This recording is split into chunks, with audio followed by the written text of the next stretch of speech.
Meghan Markle is living a fairy tale, with a prince by her side and a castle of her own.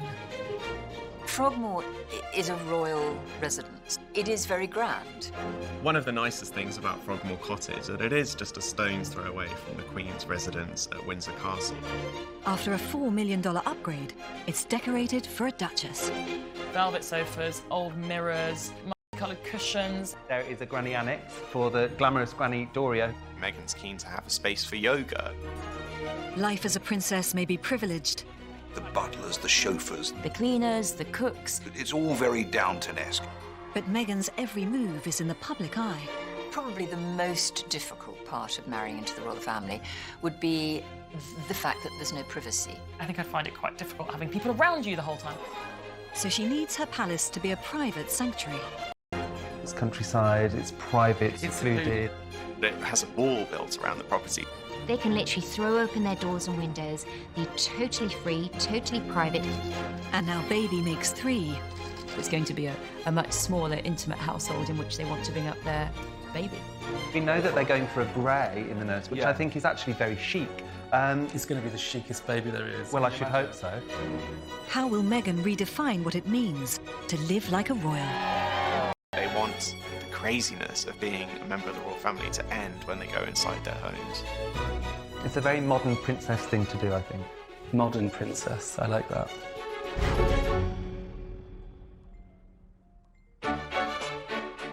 Marrying a royal has given Meghan Markle access to one of the world's most famous real estate portfolios. As the current reigning monarch, the Queen's actually one of the biggest property tycoons in the country.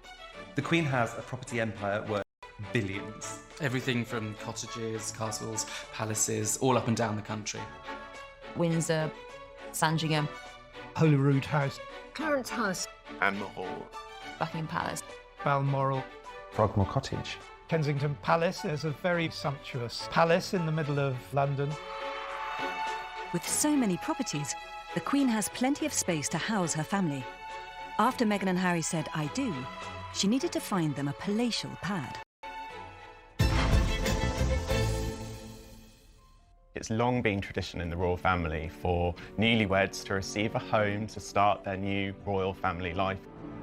The Queen is also being very practical. They need somewhere to live that is secure, that affords them the life that they would like to live, that gives them enough private space while also recognising that they are royal.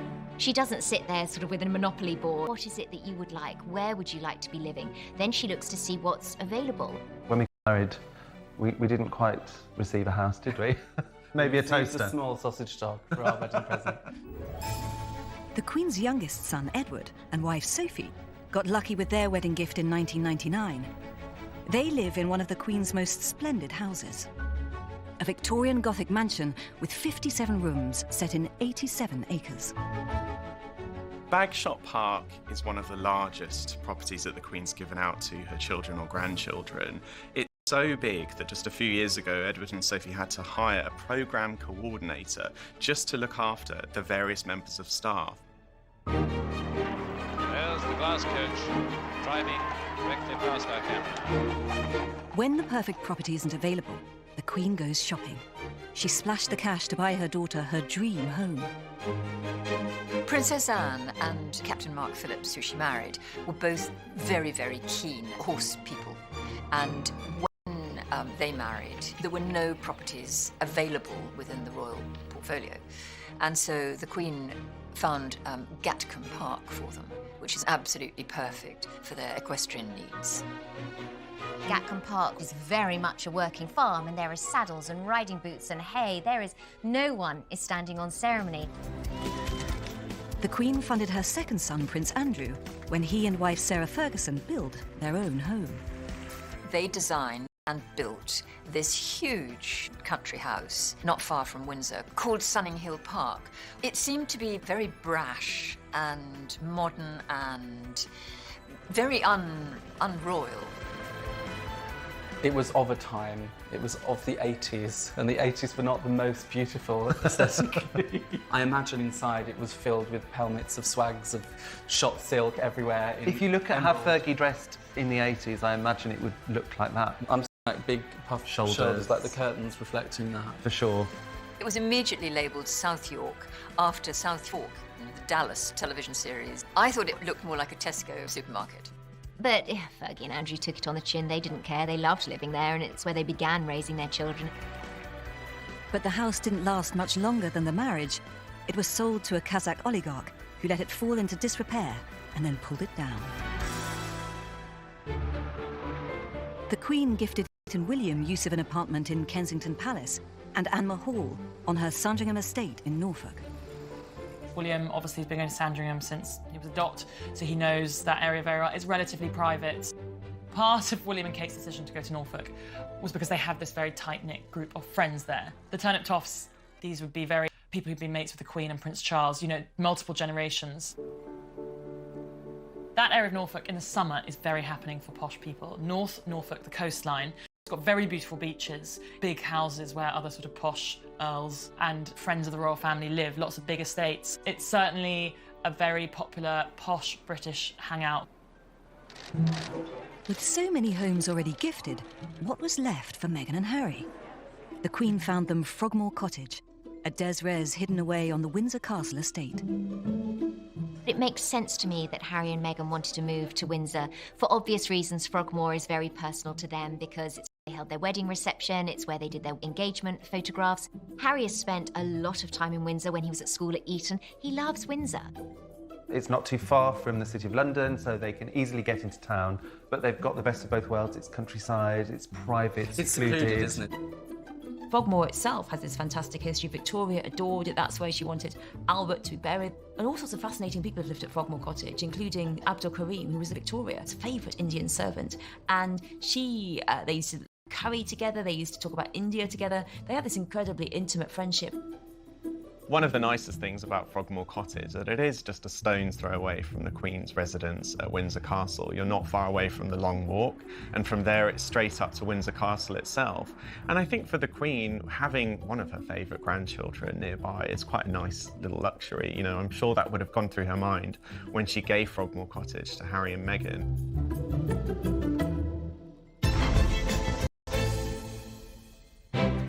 Meghan and Harry's new home was under wraps for months, while a team of builders blitzed it inside and out.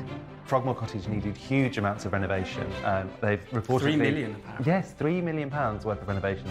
It was previously 5 separate staff apartments for staff working in Windsor Castle, and of course needed to be returned back into one home, and a very different home to what it used to be as well.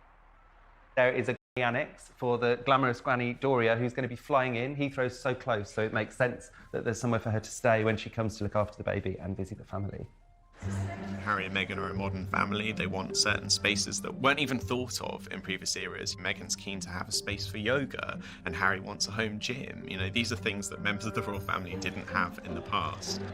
Meghan has opted for a very large grand staircase in the entrance with a double set of stairs either side. You can imagine Gone with the Wind. It's quite an American move, I would say. I think so. I think the whole place is going to be a mishmash of very British and some American traditions. And this grand staircase, you can imagine, you know, the car waiting outside as she sweeps down the stairs in a ball gown off to a glamour. Meghan's in-laws, Kate and William, also took on a major renovation at their London home, Kensington Palace. It had once belonged to the Queen's sister. When Princess Margaret had apartment 1A in the late 60s, 70s, it was very luxurious. It was beautifully decorated, very bold blue colours on the walls. She had a wonderful sink in her bathroom that was pale pink, an orchid-shaped sink. I mean, I think I would have loved that more than any of them. Princess Margaret was the polar opposite to her sister. Where Elizabeth was always rather frugal and restrained, Margaret lived in a much more extravagant way. She had a much greater sense of style than her sister. Her flat at Kensington Palace was famed for rather wild parties. But the apartment was neglected after Margaret's death in 2002 and rapidly deteriorated. When William and Kate took over apartment 1A, it needed extensive work. The windows, the roof, pipework, electrics. There was asbestos, there was really bad wiring, heating that hadn't been updated. So it was a massive renovation job because it is quite a big property. For you and I doing up a home, we're going to be thinking about the bedroom, bathrooms and a kitchen, and that's about it. For William and Kate, there were 22 rooms to think about. It might be a palace, but the Cambridges were keen to lead a modern, domestic lifestyle. It was important that the kitchen would be the heart of that home. So it was the first time, actually, that apartment 1A had a proper kitchen installed that a family could use, not just a chef. It is Kate and William doing the majority of that cooking themselves. Kate came from a pretty regular family home where lunch around a kitchen table, entertaining in that way was really important. And I think it's great that she wants to continue that tradition with her family and her children. It's a very modern princess thing to do, I think. Modern princess, I like that. There was a report that the Queen didn't quite understand why would they want another kitchen, because surely that's where the staff work. And of course that's the life that she knows.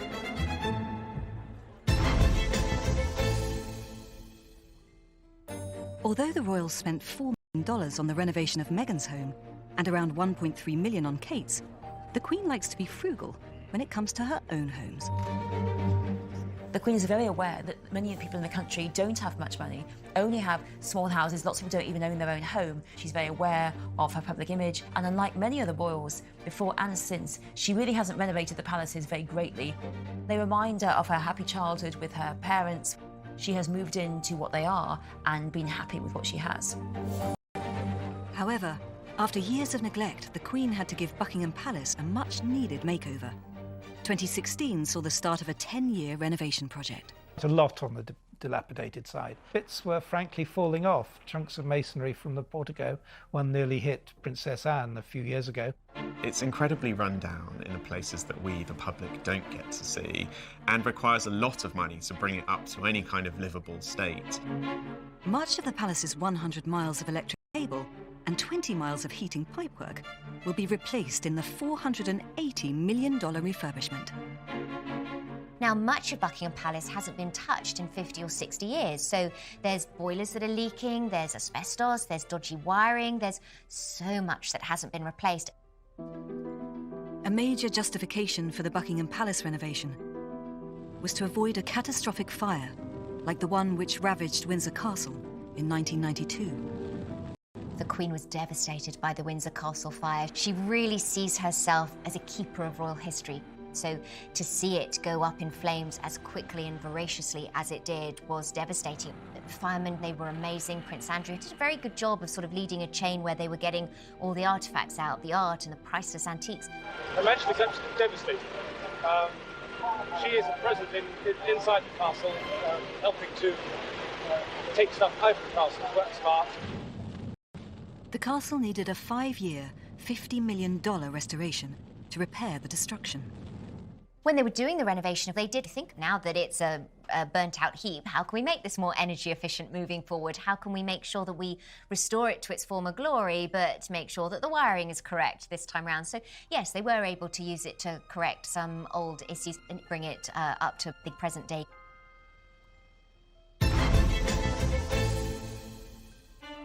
As a future Queen Consort, the Duchess of Cambridge has to combine royal heritage, contemporary style, and the needs of 3 young children in her home. Although apartment 1A is the family home, William and Kate do use it for official purposes. It's a potential palace for them when they are king and queen of the country, and apartment 1A has to adhere to strict royal traditions. Whilst it's their home, it also needs to perform those formal functions, and it's mixing that traditional with the modern vibes. So getting the interior design right was critical. Kate called in the professionals. I knew that Ben Pentreath was helping Kate. He is very traditional, he likes gilt, and he puts things around fireplaces. Posh people are obsessed with fireplaces and mantelpieces, and then they have these sort of seats that you can sit on around fireplaces. Ben Pentreath is perhaps the perfect designer for this space because he naturally, instinctively mixes the traditional and the modern. He uses touches of colour that bring a space into a more contemporary setting, and he... Bernard Thorpe received the Royal Seal of Approval when Kate visited to pick out fabrics. When they've got a new client, interior designers will come to us. They'll probably have an idea in their mind of the look they're trying to achieve. We'll help them to pull out those things that we think they're looking for, and then they'll usually come back with their clients who probably want to see larger pieces of the samples they liked. I love the fact that Kate was very hands-on when it came to the interior design. of the apartment. She actually went shopping for the house and she took part in the whole process. It would be very easy to sit back and have things presented to you, but it doesn't have your personality. I think to have something that really means something to you, you need to have chosen it yourself, to put the hard work in. We eventually got a glimpse of William and Kate's taste in April 2016. When they invited the Obamas over when they were visiting the UK, we got to see their formal living room.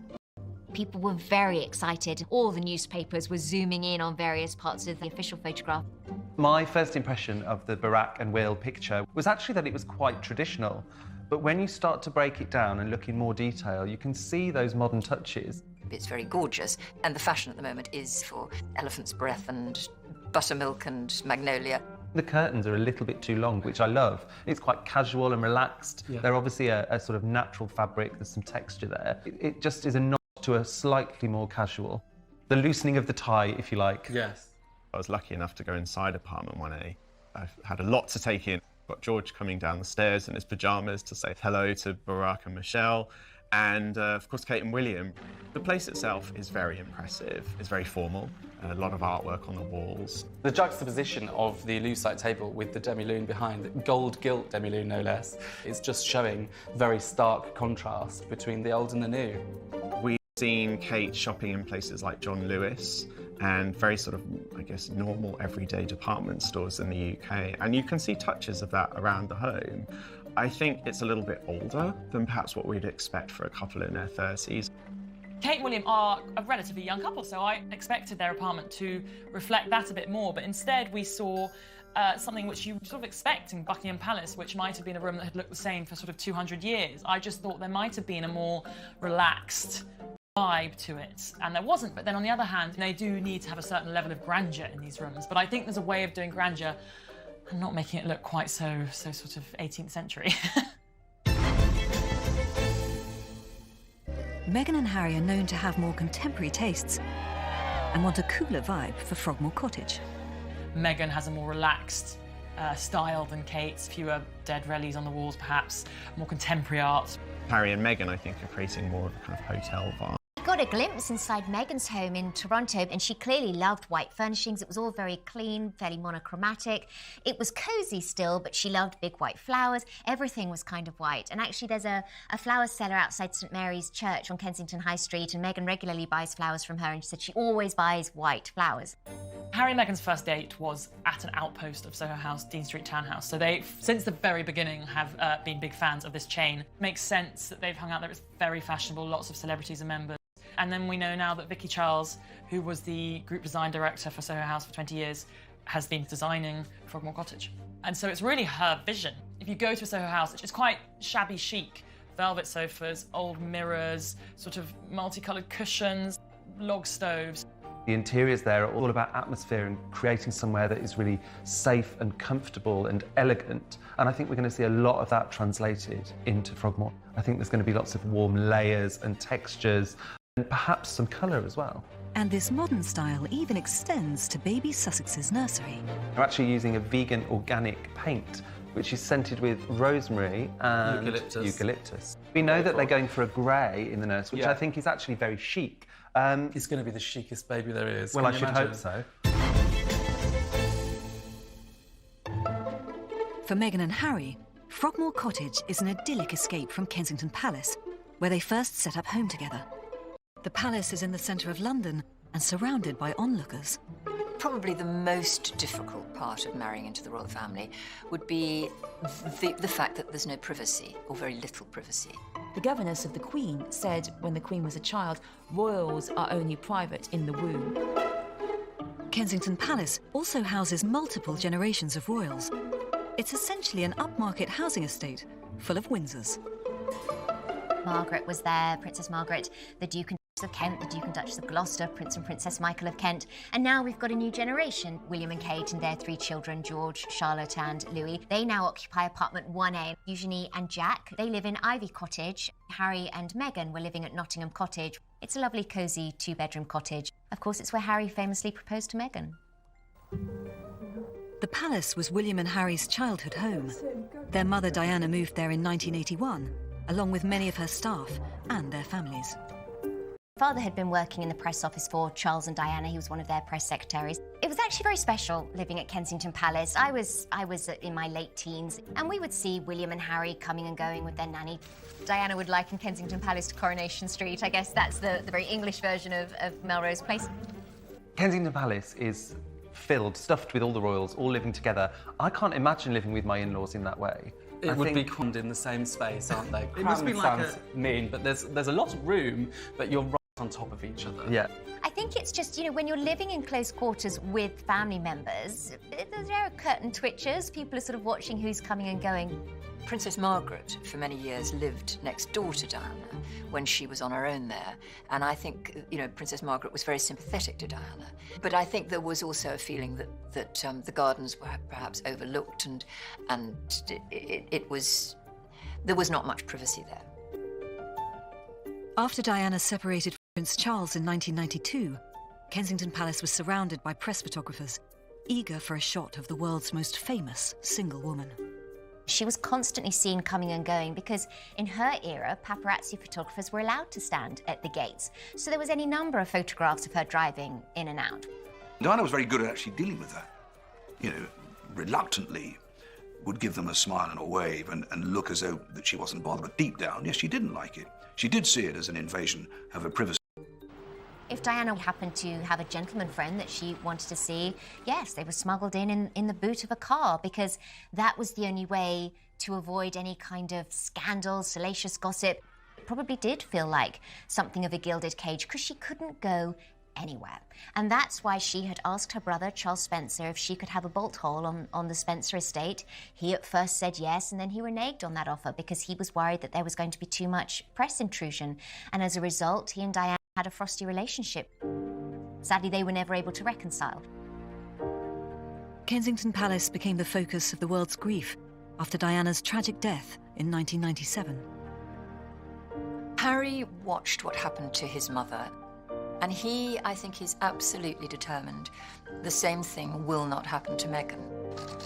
Frogmore Cottage gives them absolute privacy and discretion. They're able to raise baby Sussex in the most peaceful environment that's only open to the public 3 days a year. It has a wall built around the property, so when that public is there, they will never get to see the Sussexes.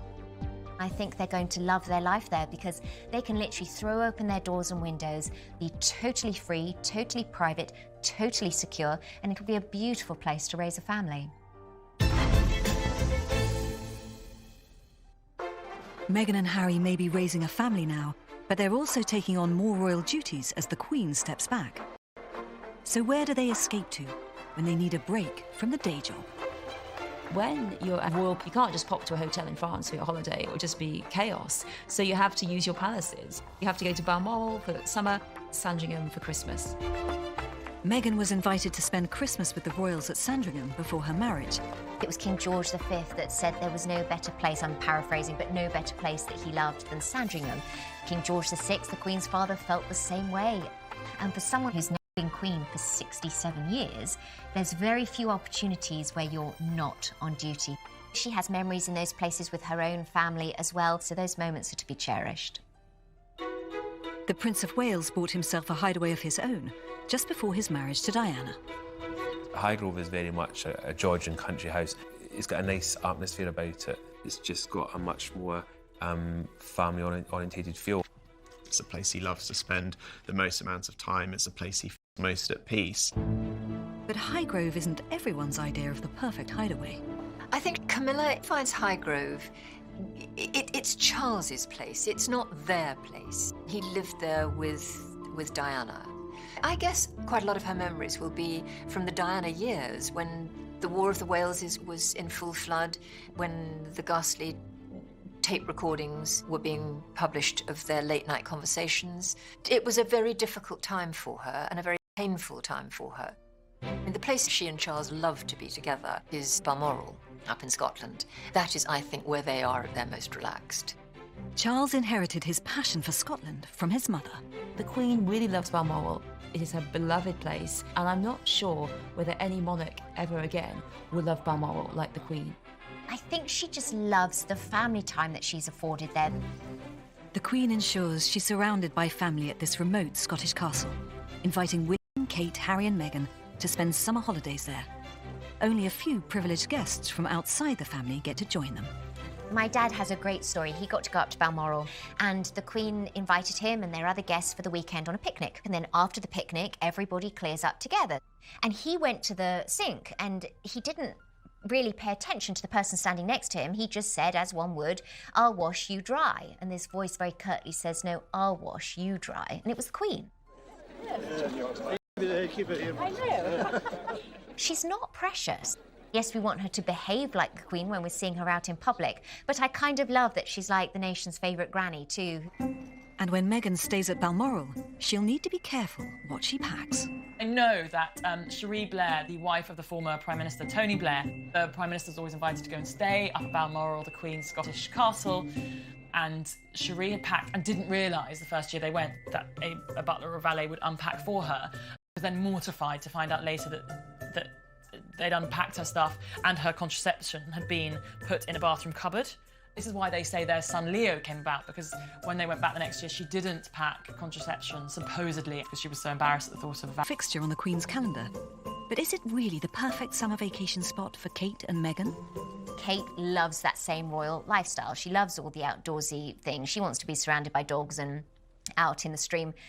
Meghan, I'm not sure. She's a California girl, so while I think she would appreciate the countryside, I think she'd find Scotland quite tough. Meghan's made no secret of how much she loves the sunshine and yoga outside on the beach, and Balmoral, you've got to be made of pretty stern stuff because it can be very cold up there even in the middle of August.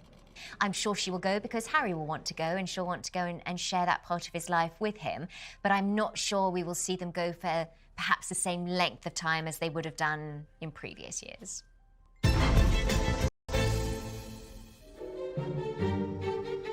Meghan and Harry will be spending a lot of time at Buckingham Palace.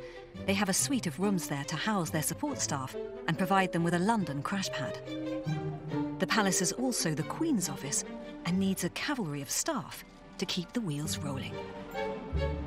There is a difference between the Queen and the younger royals in terms of servants. So essentially, the Queen has the biggest staff. Not only is Buckingham Palace the hugest residence, but also her needs in terms of events, her political work. There is still a huge amount of state visits to her, so the staff necessarily has to be very large.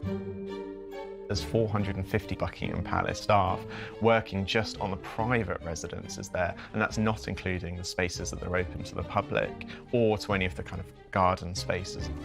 It's a very busy palace, from the footmen, the private secretaries, the butlers, the chauffeurs, the cleaners, the cooks, the office staff, PR, the housemaids, the housekeeper. It's all very Downton-esque. The royals have jobs done for them that we don't. The man who winds the clocks. There's 450 clocks in Windsor and 1,000 clocks in Buckingham Palace. The clock winder at Windsor Castle, it said it took him 16 hours to wind up all the clocks there. So by the time you've done one load of clocks, you've got to start all over again.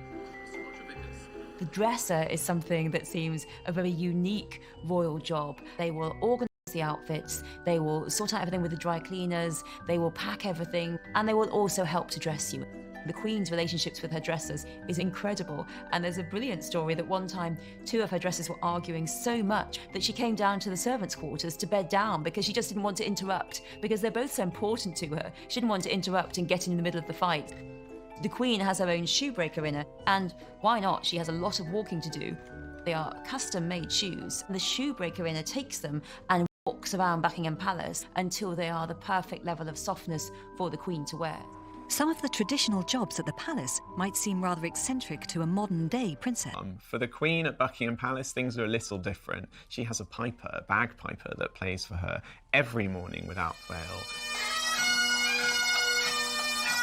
She loves the sound of the bagpipes, and for her, that's the perfect way to start the day. The royal footmen have the key job of looking after the royal corgis, and sometimes they are a bit resentful that they don't get to serve the actual royals, because the corgis have a lot of needs. Fresh chicken, fresh meat, cooked for them freshly, put in their bowls, their bowls and their baskets are off the ground so they don't get drafts.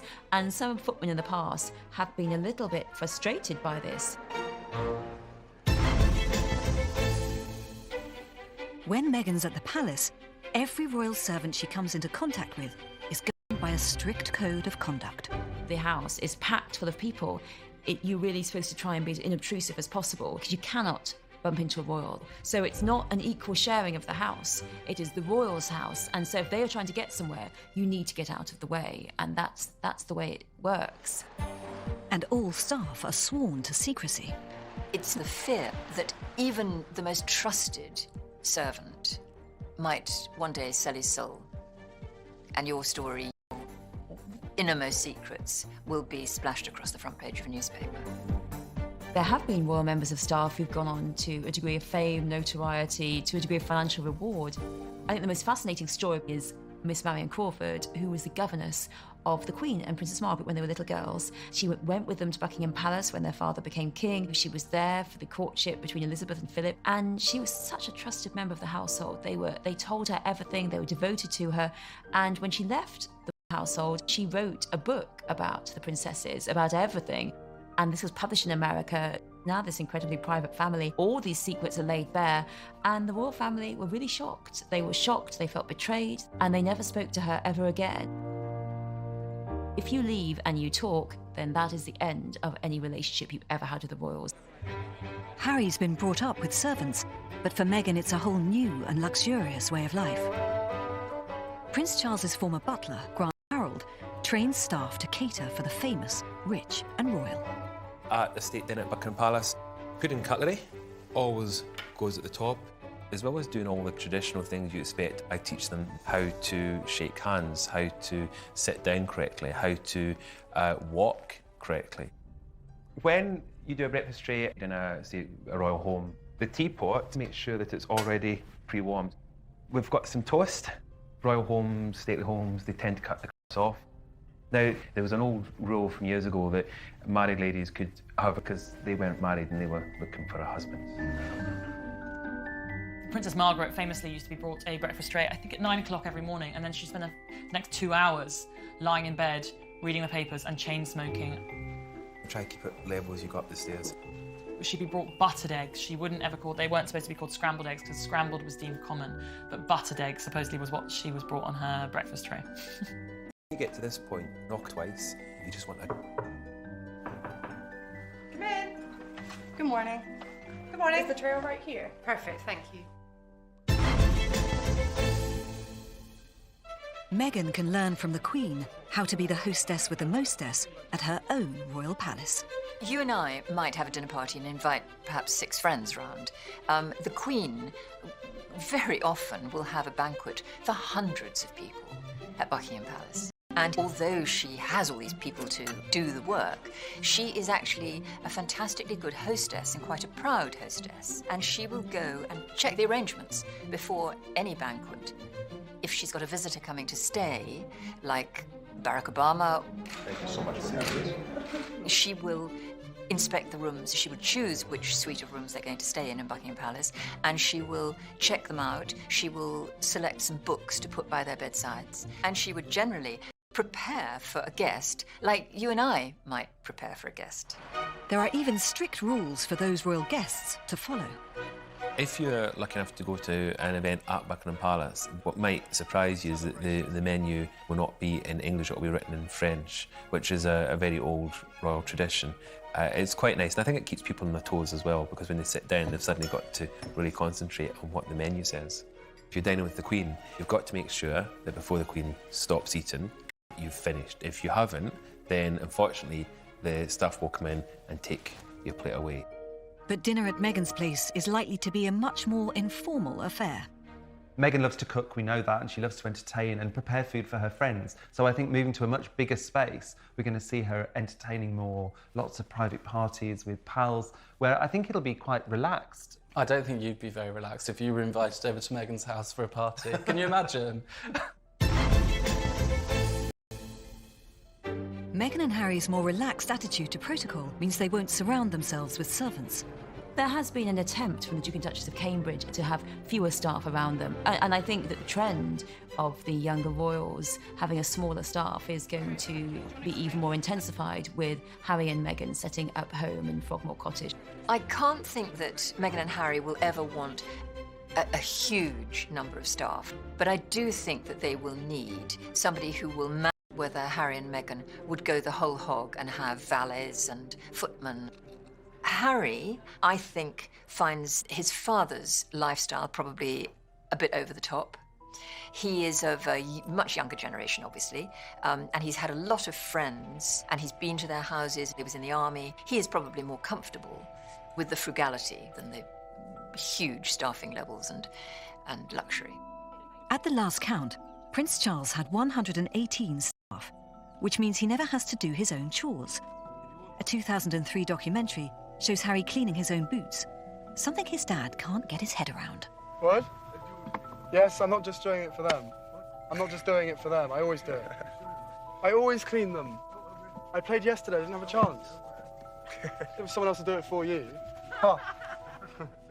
Prince Charles famously had valets who did quite a lot for him. They put toothpaste on his toothbrush. Sometimes if you have that level of assistance, it can seem that you're divorced from reality to a degree. There have been a lot of stories about Charles. There is no doubt that he likes his luxury, and he is a bit pampered because he has the staff to pamper him. He does have a very bad back and does like to sleep on his own mattress, if that is humanly possible. And he certainly takes cushions to sit on and to put his back against on chairs. The idea that he travels the world with his own lavatory seat is nonsense. The first royal moderniser was William and Harry's mother, the Princess of Wales. Diana was revolutionary. Diana wanted a completely different approach to how royalty dealt with staff. Before her marriage in 1981, she had spent some limited time at Buckingham Palace and was befriended by one of the Queen's stewards, who was incredibly helpful to Diana at a difficult time. You know, here you have an 18, 19-year-old, and she thought, well, look, you know, maybe that's how I should sort of treat my staff. The protocol, before I even went to the Kensington Palace, you always referred to them first thing in the morning, Your Royal Highness. Almost from day one when Diana came out of the door and I said, oh, bow my head, good morning, Your Royal Highness. She said, oh, you can stop all that crap, Ken, you know. You know, she effectively was running the house by speaking to the chefs, you know, speaking to the housekeepers, going to see the chauffeurs, letting them know what her word was, which was a complete change in how royalty dealt with their staff. Diana loved to be down in the kitchens, and Harry and William used to go into the kitchen and ask for treats and snacks. I remember hearing from a former Palisade that the chef that they had at Kensington Palace used to get frustrated sometimes because Diana would just take it upon herself to go up in the kitchen and make the boys a pudding or, you know, bowls of ice cream, and that was his job. But she just really enjoyed this closeness to staff, which was completely almost an anathema. The prince, who found that her relationship with staff was probably too close for comfort. And Diana's sons clearly want more relaxed households. We obviously see William as well not wanting to perhaps have the closeness of a valet that his father did. We really need to look at the Cambridges and see how small their staff are to see how that's kind of inspired the way they bring up their children. A discreet advertisement in the Lady magazine in 2015, seeking a housekeeper, may have been placed on behalf of the Cambridge family. What was interesting was that they wanted one person. They're trying to keep it as minimally staffed as possible because I think they don't want the children growing up. They're already growing up with a very privileged life, so I think William and Kate want to keep them grounded so that they understand that privilege, but that they don't take advantage of that privilege. That's very important. And it'll be no different for Harry and Meghan. It's going to be a much smaller, intimate household in which they want to bring up their baby. Will they have a housekeeper? Possibly. It ends there because for them, they want the craziness of being a member of the royal family to end when they go inside their homes.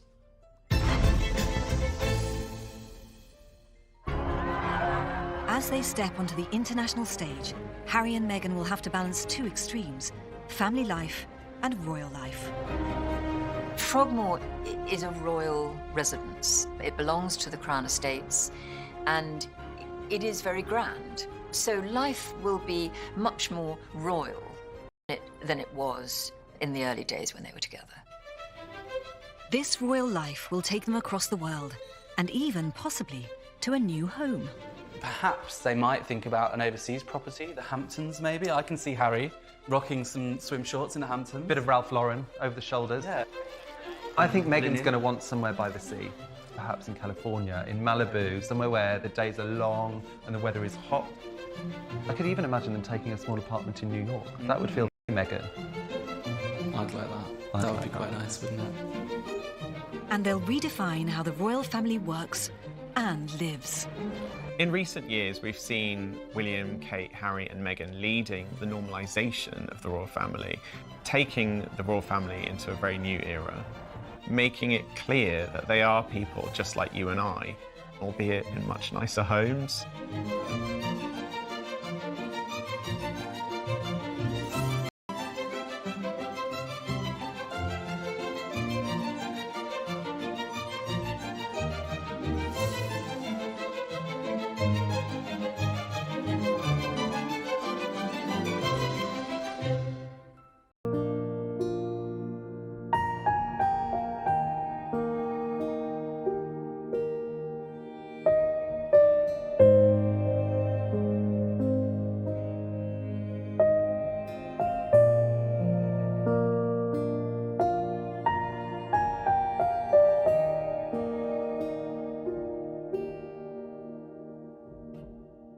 Horse people, and when they married, there were no properties available within the royal portfolio, and so the Queen found Gatcombe Park for them, which is absolutely perfect for their equestrian needs. Gatcombe Park is very much a working farm, and there are saddles and riding boots and hay. No one is standing on ceremony. The Queen funded her second son, Prince Andrew, when he and wife Sarah Ferguson built their own home. They designed and built this huge country house not far from Windsor called Sunning Hill Park.